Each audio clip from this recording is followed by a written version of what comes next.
Aliza talk के मुआज़्ज़िज़ सामीन को अलीज़ा कमल का सलाम। दोस्तों, आज की कहानी एक नादान लड़की की सबक आमूज़ कहानी है। एक ऐसी लड़की की कहानी जो अपना सब कुछ छोड़कर जावेद के साथ भागने वाली थी, लेकिन ऐन वक्त पर ऐसा क्या हुआ कि उसे किस्मत ने भयानक अंजाम से बचा लिया। वो हाँफती कांपती सीढ़ियाँ चढ़ती छत पर पहुंची। जाने क्यों नीचे जाने की बजाय वो ऊपर आ गई। फोन बजने लगा। एकदम से उसने साइलेंट का बटन दबाया और सीढ़ियों की जानिब देखने लगी। जावेद, वो फोन उठाते हुए बौखलाए हुए अंदाज में बोली, मैंने सब सामान तैयार कर लिया है। तुम कहाँ हो? मैं बस पहुंचने वाला हूं। तुम इत्मीनान रखो और हाँ, जल्दी से नीचे आना, हमारे पास वक्त बहुत कम है। जावेद ने जल्दी से जवाब देते हुए फोन बंद कर दिया। शबनम के लिए ये इंतज़ार इतना तवील हो गया जैसे बरसों से वो इंतज़ार कर रही हो। घबराते हुए वो छत की दीवार के पास आई और यूं ही नीचे झांकने लगी थी, मगर ये क्या? उसका दिल लम्हे के 1000वें हिस्से में जैसे रुक सा गया हो। जावेद गली के नुक्कड़ पर बाइक पर अपने 2 दोस्तों के साथ था और उसके दोनों दोस्त बाइक से उतरकर एक साइड पर हो गए और जावेद का रुख शबनम के घर की जानिब था।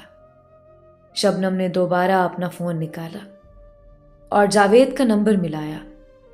कॉल उठाते हुए वो बोला, जल्दी नीचे आओ, मैं आ गया हूं।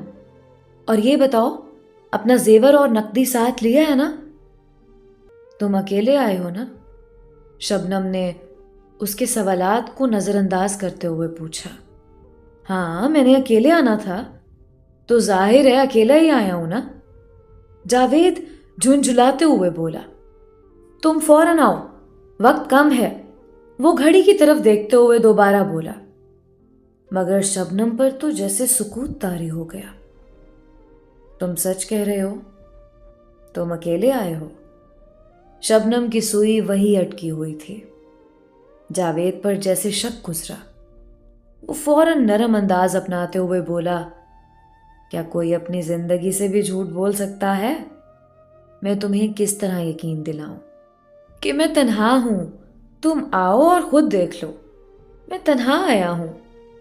अब की बार वो कुछ ज्यादा ही तफसील से जवाब दे गया।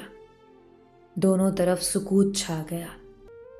शबनम की आवाज ने सुकूत तोड़ा तो जैसे जावेद पर हैरतों का पहाड़ टूट पड़ा।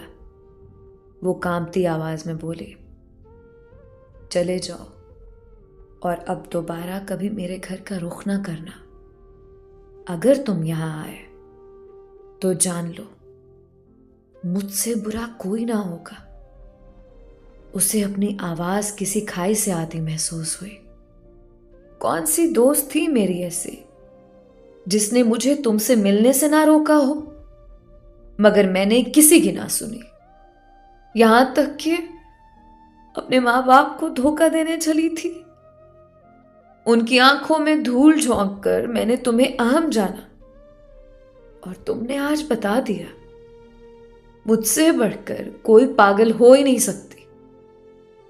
बेदर्दी से वो गाल रगड़ती कॉल बंद करने लगी कि वो बोला, तुम अगर मेरी असलियत जान ही चुकी हो तो सीधी तरह जेवर और नकदी मुझे दे दो, वरना मैं तुम्हारी तस्वीर सोशल मीडिया पर डाल दूंगा।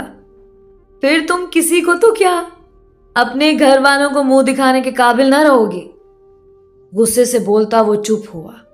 हर बेईमान इंसान की तरह वो अपनी असलियत पर उतर आया, मगर शबनम पर उसका असर ना पड़ा।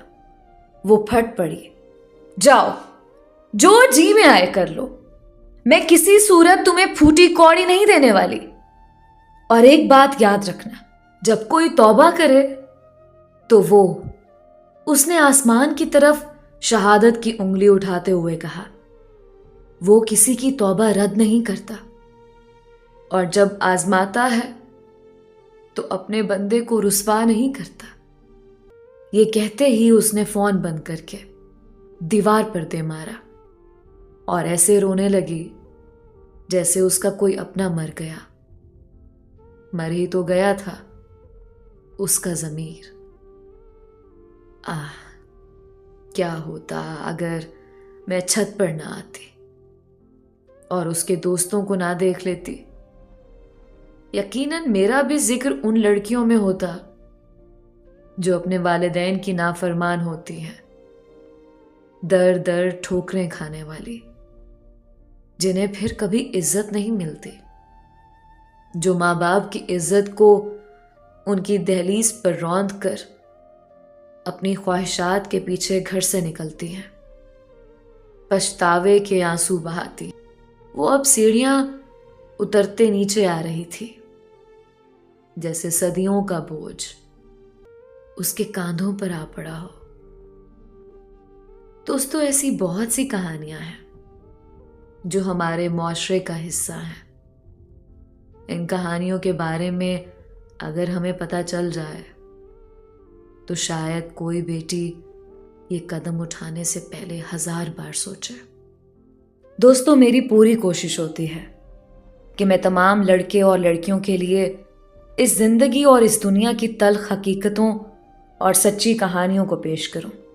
क्या पता मेरी कोई कहानी सुनकर किसी को कोई सबक मिल जाए और वो अपनी जिंदगी को बर्बाद होने से बचा ले।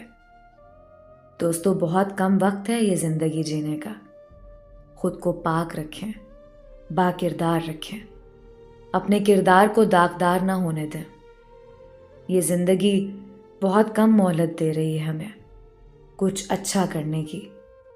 कुछ अच्छा कीजिए, अपने रिश्तों का ख्याल कीजिए, उनको वक्त दीजिए, उनको प्यार दीजिए, खुद को मजबूत और बाहिम्मत बनाएं। उम्मीद करती हूँ कि मेरी आज की कहानी तमाम लड़कियों को बहुत पसंद आई होगी। अपनी राय का इजहार कमेंट्स बॉक्स में ज़रूर कीजिएगा। मिलते हैं एक नई कहानी के साथ। मुझे अपनी दुआओं में याद रखें। अल्लाह निगहबान।